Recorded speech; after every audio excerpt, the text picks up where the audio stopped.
and they already made her come earlier than she was supposed to. So if I let you go, not great. Why don't people tell me this? I mean, we tell everybody here, and then it's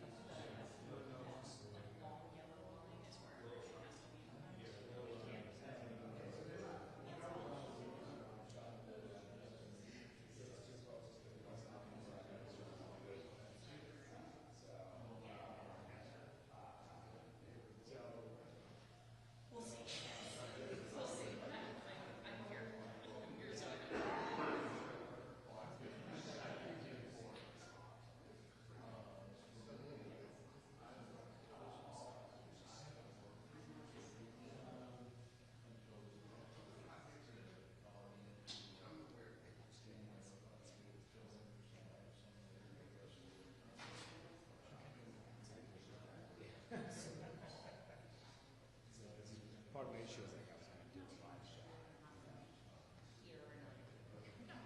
gotta go to the booth. I don't have time to let Russell come back.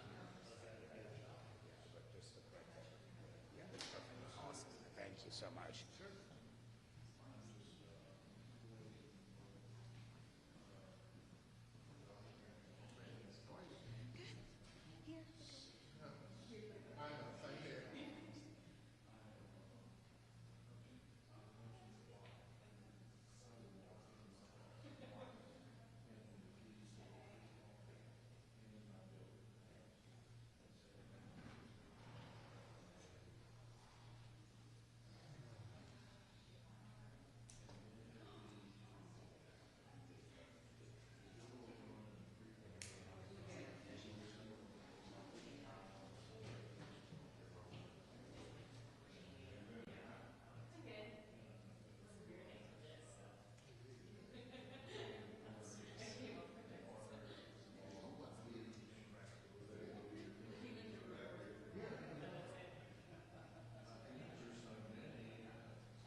Gotten to jump like 47 times in the last 41 days.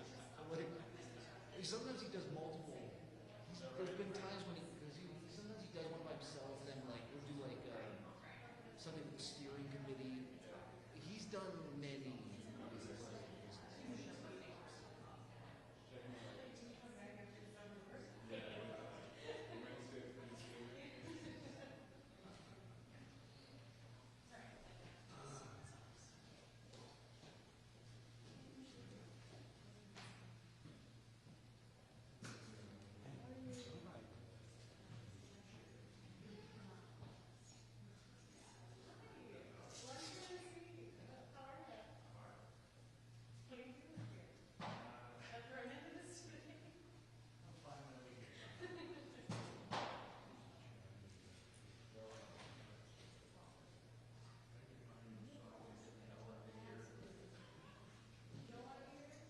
No, well, I can't take pictures, so I stay.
Good evening, everyone. Let me first welcome House Republicans back to the Congress after their 7-week taxpayer-funded vacation. These people have been missing in action, absent without official leave, running scared, but they can no longer hide. The Rules Committee is going to meet shortly, and then tomorrow there will be votes on the House floor. And Democrats will continue to press the case, to say to our Republican colleagues, you have another opportunity to extend the Affordable Care Act tax credits and make sure that tens of millions of Americans all across the country in communities that Republicans represent, along with us as Democrats, tens of millions of Americans, rural America, working class America, urban America, small town America, the heartland of America, and in black and brown communities all across America, people at risk of experiencing dramatically increased premiums, copays, and deductibles because of the Republican refusal to extend the Affordable Care Act tax credits. Before the Rules Committee this evening, House Democrats, led by myself and Whip Catherine Clark, will give the Republicans another opportunity to extend the Affordable Care Act tax credits by introducing an amendment that will extend these tax credits for a 3-year period of time. Same period of time that these tax credits were extended back in 2022. Republicans have created a health care crisis all across America. Largest cut to Medicaid in American history. Hospitals, nursing homes, and community-based health centers closing all throughout the country because of what Republicans did in their one big ugly bill. Medicare still at risk of the largest cut it may confront in American history unless Congress acts by the end of this year. And of course, because of the Republican refusal to extend the Affordable Care Act tax credits in the midst of a cost of living crisis that already exists, that they failed to address, health care for people all across this country is on the brink of becoming unaffordable. Working class Americans, everyday Americans, middle class Americans, unable to afford to go see a doctor. This is in America, the wealthiest country in the history of the world. And so once again, House Republicans, welcome back from your taxpayer-funded 7-week vacation. You now have an opportunity to actually take some action in an area of this health care crisis by working with Democrats before the Rules Committee this evening to extend the Affordable Care Act tax credits. It's now my honor to introduce Whip Catherine Clark. Thank you so much, Mr. Leader, and we are indeed looking forward to the return of the missing House GOP. 54 days. I know the dust has settled on their desks. I hope they can find their voting cards, and I hope, as Speaker Johnson said, when they were home on their vacation doing the most, quote, meaningful work of their careers, that included talking to their neighbors, talking to their constituents, because I can tell you what we are hearing from people across this country. It is fear, it is anxiety. The thought that they may lose their ACA insurance, the thought that they may lose their Medicaid or Medicare because of the agenda of the House GOP. Take away health care and give permanent tax cuts to the very, very wealthiest in this country. I hope that Mike Johnson talked to Morgan in Ruston, Louisiana. Morgan's son needs an inhaler that is paid for through her health insurance, and he needs frequent trips to the doctor to be able to survive and have a childhood he deserves. Morgan is so fearful that if she loses that coverage that her son depends on, there are no backup plans. There's no plan B. And so we are saying, listen to the American people and what they are telling you. I hope that you listened to them when you were home, avoiding coming to do your jobs here in the Capitol. And I hope, as the leader has said, you will take this opportunity tonight. We can't undo all the damage they've done, but extend the ACA tax credits for 3 years. Give small business owners, farmers across this country, moms and dads who depend on the ACA in order to get their coverage. Tell them they don't have to have sleepless nights worrying that their cancer treatment for their spouse might not be able to continue. They may not be able to manage their own diabetes, and they may not be able to find health care when they have a sick child.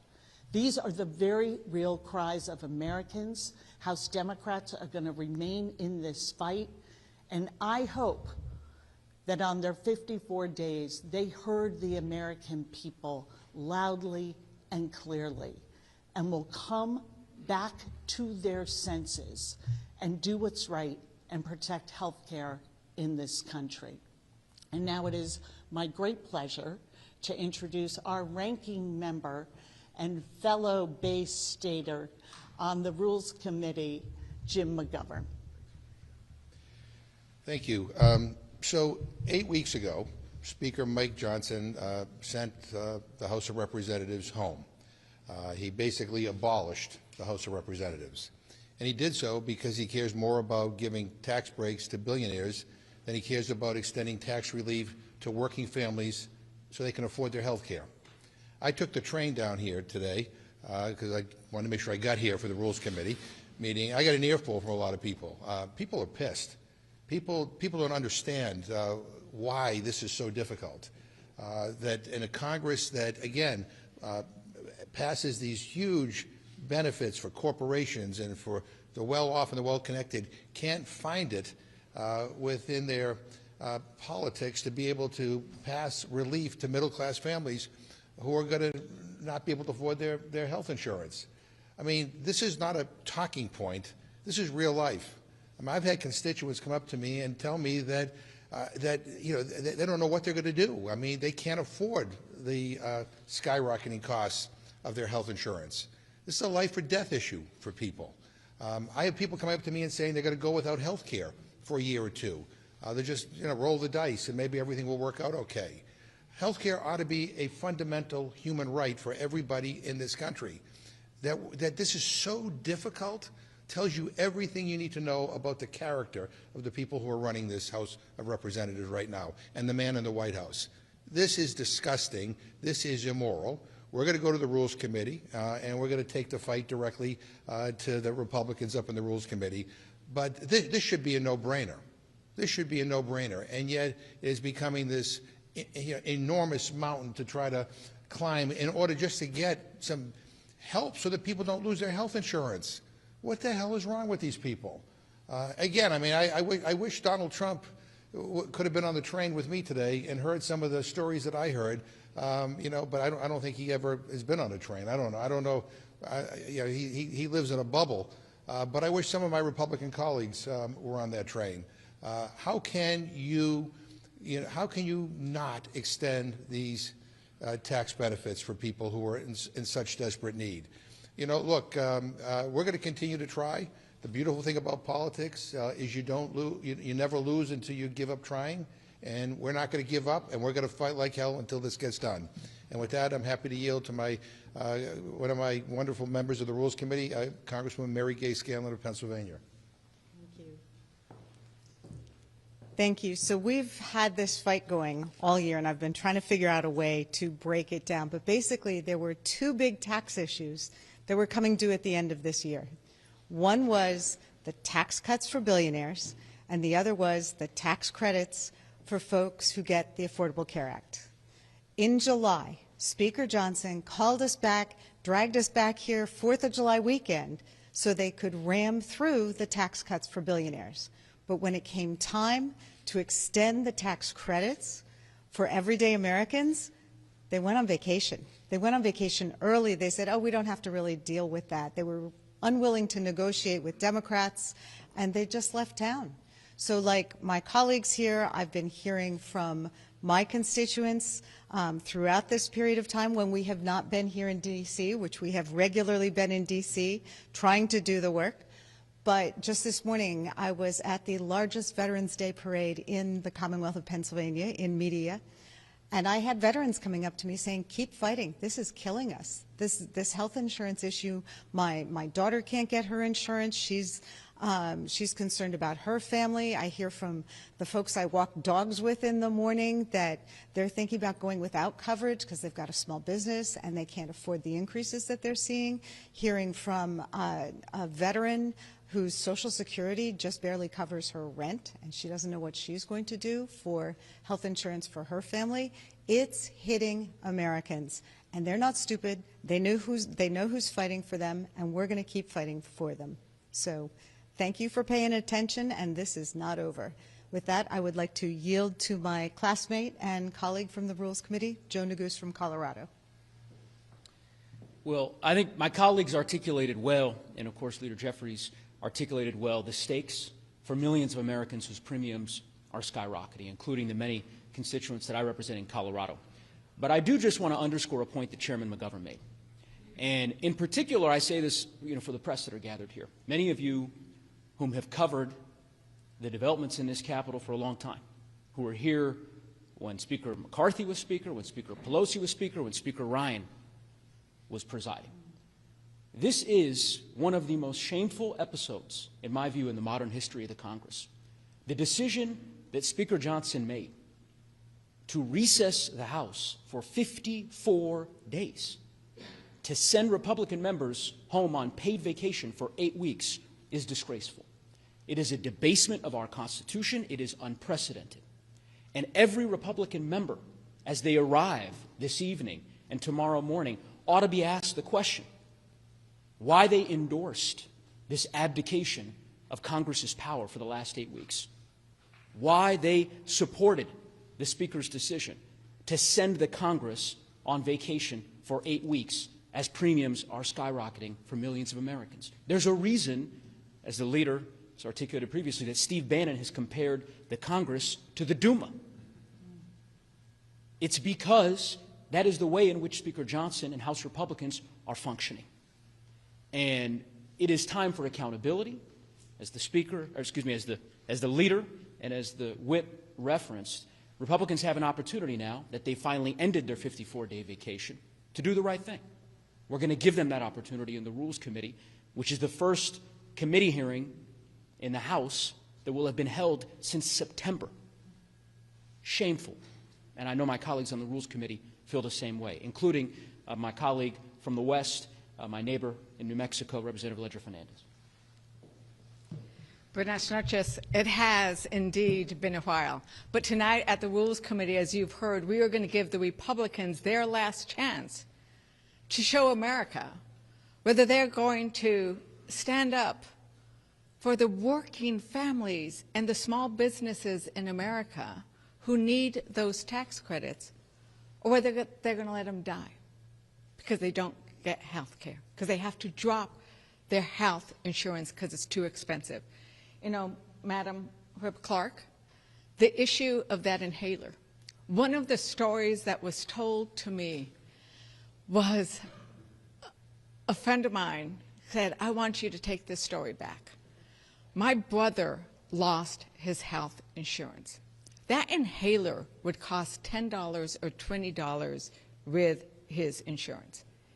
He'd have to go to the emergency room to get a $10 inhaler because without insurance it costs $400. He died gasping for breath because he couldn't afford an inhaler. People will die with this decision that Republicans seem to want to make. And they moved heaven and earth to pass those tax credits for the billionaires before July 4th, but can't get around to passing the tax credits for working families before they expire in December.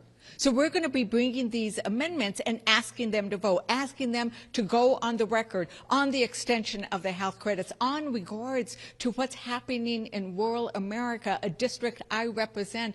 And what about those SNAP benefits where states have stepped up, like New Mexico, to make sure that our people don't go hungry? And finally, addressing the fact that the senators are giving themselves a $500,000 to $1 million or more payment.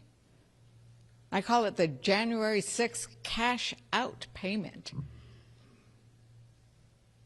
They can't make health care affordable for a father and his children, but they're willing to pay themselves millions of dollars. And it is true. We only lose this fight if we give up the fight, and Democrats have been fighting Republicans in a long struggle to provide health care to Americans. We have been fighting Republicans when we created Medicare, when we created Medicaid, when we created the Affordable Care Act, and we're going to not give up that fight because we want all Americans to be able to have health care, including Marjorie Taylor Greene's kids, right? We want everybody everywhere to have health care. And with that, we're ready to go up to the Rules Committee, but I'll pass it back to our wonderful leader. I thank the distinguished members of the Rules Committee, as well as my good friend Catherine Clark, for their comments, for their leadership. Democrats have been engaged in this struggle on behalf of the health care of the American people for a long time. FDR engaged in this struggle. Johnson engaged in this struggle. Truman engaged in this struggle. Bill Clinton engaged in this struggle. Barack Obama engaged in this struggle. House Democrats are here to continue to engage in this struggle to decisively address the Republican health care crisis, standing on the shoulders of Democrats who for decades have been fighting to deliver affordable, high-quality health care for the American people. Questions?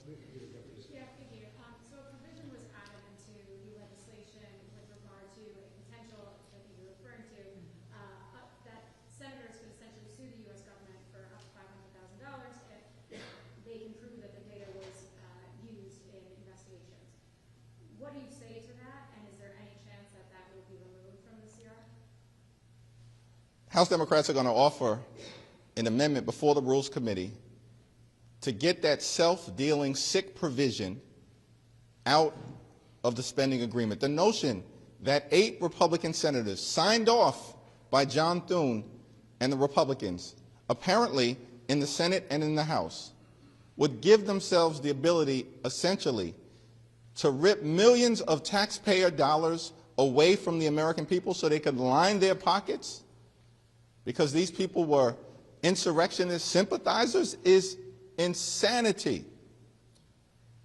And we're going to tattoo that provision, just like we're going to tattoo the Republican health care crisis on the foreheads of every single House Republican who dares vote for this bill.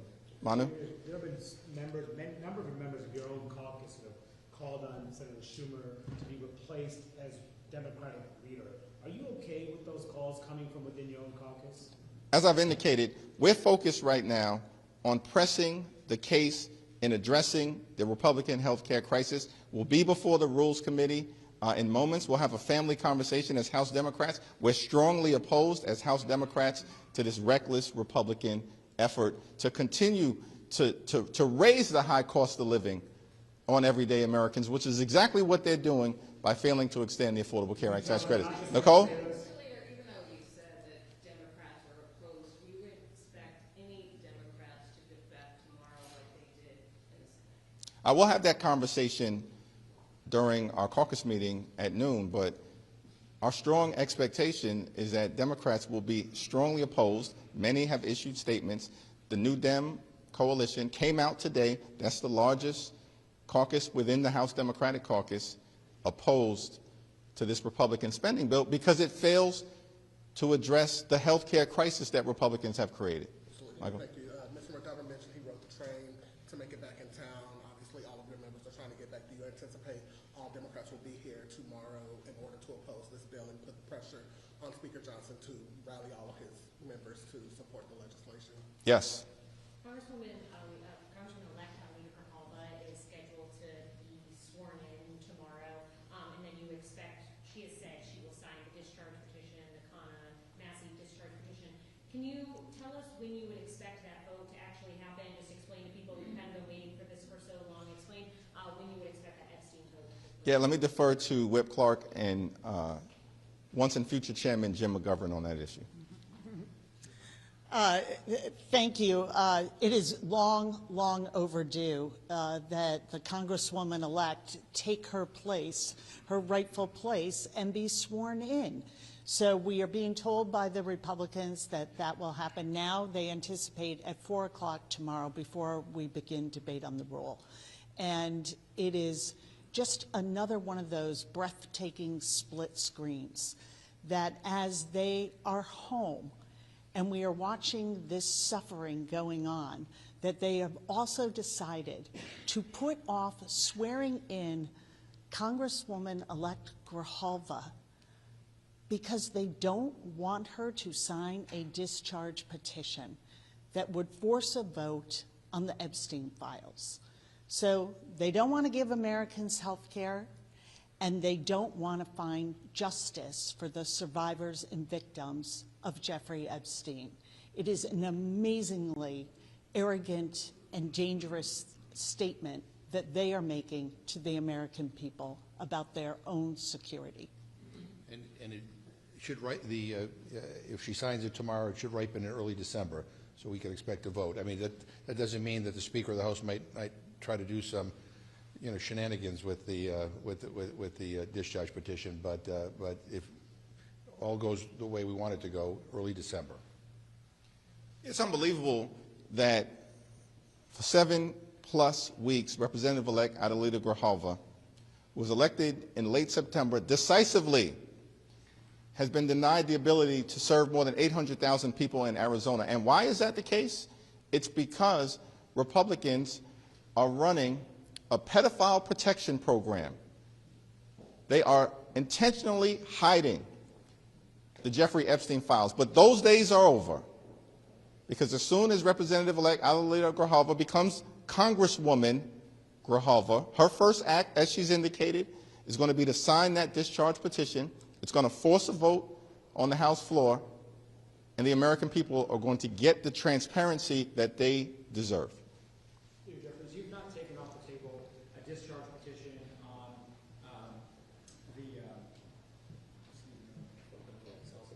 the ACA subsidy, excuse me. So have you had any outreach yet to Republicans on that, or is it too soon for? We haven't had any conversations with Republicans. We're going to be before the Rules Committee shortly.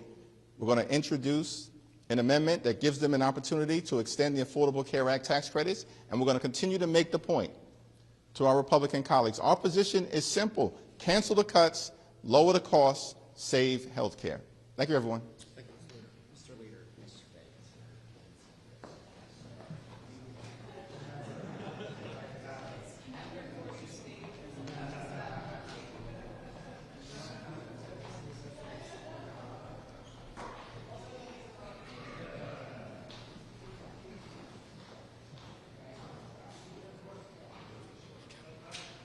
Thanks for coming.